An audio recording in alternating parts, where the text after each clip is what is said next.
সমস্ত আসাম ও বর্তমানে গোটা কোচবিহার অঞ্চলটির আদি নাম ছিল প্রাগজ্যোতিষপুর। প্রাগজ্যোতিষপুর নামটির প্রথম উল্লেখ পাওয়া যায় কালিকা পুরাণে। এই অঞ্চলে প্রাচীনকালে জ্যোতিষ চর্চা হতো বলে এই নামকরণ হয় বলে অনেকে মনে করেন। মহাভারতেও এই নামটির উল্লেখ আছে এবং সেখানেই জানা যায় এই অঞ্চল ছিল অসুর রাজাদের অধীনে। পণ্ডিতদের অনুমান, প্রাচীন শাস্ত্রে উল্লিখিত প্রাগজ্যোতিষপুরের প্রথম রাজা ছিলেন মহিরঙ্গ বা মৈরাং। মৈরাং শব্দটি বোডো ভাষা থেকে এসেছে, যার অর্থ দানব। অনুমান, খ্রিস্টের জন্মের 1500 বছর আগে মহিরঙ্গ এই অঞ্চলে ক্ষমতা দখল করে। বর্তমানে পরিচিত মৈরাং পর্বত ও তার সন্নিহিত অঞ্চল ছিল এই অসুর বা দানব রাজ্যের রাজধানী। আজ চর্চায় প্রাচীন এই জনপদের কাহিনী মহাভারত ও অন্যান্য প্রাচীন গ্রন্থ থেকে তুলে ধরার চেষ্টা করব। এর সঙ্গে বর্ণনা করব প্রাগজ্যোতিষপুরের অসুর বা দানব বংশের।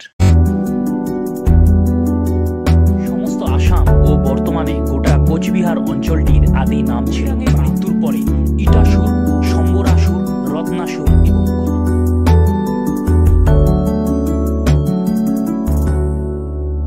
মৈরাংয়ের মৃত্যুর পরে ইটাসুর, সম্বরাসুর, রত্নাসুর এবং ঘটকাসুর রাজত্ব করেন।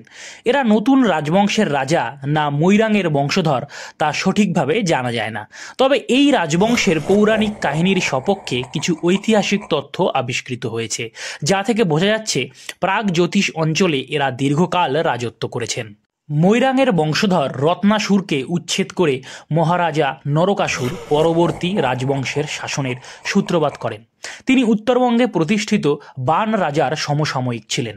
কালিকা পুরাণের মতে মহারাজ নরকাসুর বিদেহ রাজপুরীতে পালিত ও বর্ধিত হন এবং মঙ্গোলীয় শাসক ঘটককে আক্রমণ ও পরাভূত করে সিংহাসন দখল করেন। মহাভারতে এই নরকাসুর সঙ্গেই শ্রীকৃষ্ণের যুদ্ধের বর্ণনা আছে। কালিকা পুরাণ অনুযায়ী নরকাসুরের রাজধানী ছিল বর্তমান গুয়াহাটির 3 মাইল দক্ষিণে, যা আজও নরকাসুর গাঁও বলে পরিচিত।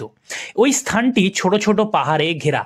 পুরাণ মতে এই নগরী ছিল দুর্ভেদ্য এবং দেবতাদের প্রবেশ অযোগ্য, কিন্তু প্রবল প্রতিরোধ সত্ত্বেও অবশেষে নরকাসুর পরাজিত ও নিহত হন এবং শ্রীকৃষ্ণ নরকের পুত্র ভগদত্তকে সিংহাসনে বসান। কিংবদন্তি অনুসারে নরকের মাতা ভূমিদেবী বিষ্ণুর কাছে বর চেয়েছিলেন যেন তার পুত্র দীর্ঘ জীবন লাভ করে এবং সে শক্তিশালী হয়। বিষ্ণু এই বর পূরণ করেন। বিষ্ণু নরককে কামাখ্যা দেবী পুজো করতে শেখান। প্রথম অবস্থায় ভালো শাসক ও ধার্মিক নরক শোণিতপুরের বানাসুরের প্রভাবে পরে অত্যাচারী হয়ে ওঠে। এর ফলে তার নামের শেষে অসুর যুক্ত হয়। পৃথিবীর সকল রাজ্য জয় করার পর নরকাসুর স্বর্গ আক্রমণ করেন এবং ইন্দ্র পালাতে বাধ্য হয়। এরপর নরক অদিতি দেবীর কুণ্ডল জোড়া চুরি করেন এবং 16,000 নারীকে অপহরণ করে নিয়ে যান।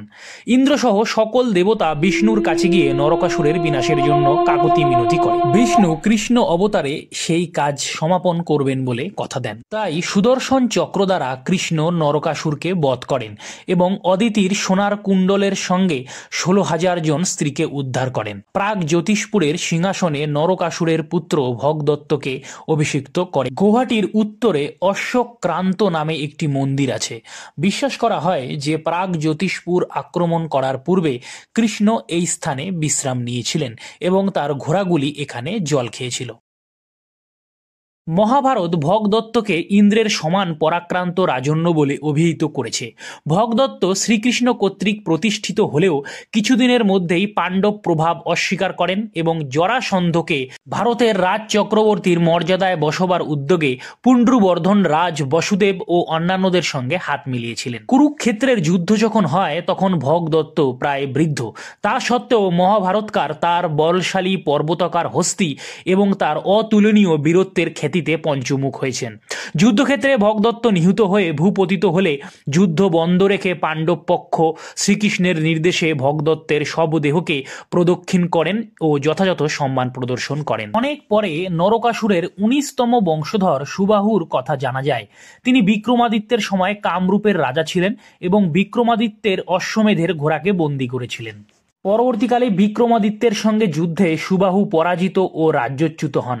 এরপরে হঠাৎ জিতারি নামক এক দ্রাবিড় রাজার নাম পাওয়া যায়, যিনি ধর্মপাল নাম নিয়ে কিছুদিন কামরূপ শাসন করেন, কিন্তু তার সঠিক সময় ও বংশ পরিচিতি বিশেষ কিছু জানা যায় না।